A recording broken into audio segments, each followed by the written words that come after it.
Əgər bir ailədə problem yaşanarkən qaynana hər zaman oğlunun tərəfini tutursa, bu yeni bir xəbər deyil, normal, adi haldır.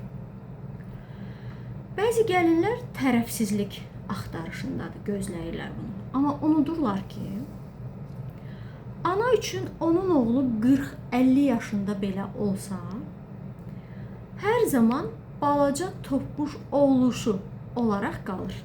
Yəni, ananın gözündə böyümür. Elə məhz buna görə də. Bu münaqişədən sonra biz qaynanadan daha çox hansı sözləri eşidirik? Yox, sən düz başa düşmədin. Yox, oğlum bu sözü deməz. Və sair kimi. Gözəl və əziz gəlinlər.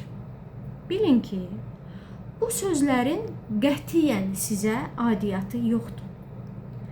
Birbaşa qaynananızın analıq instinkti, analıq rolu ilə bağlıdır.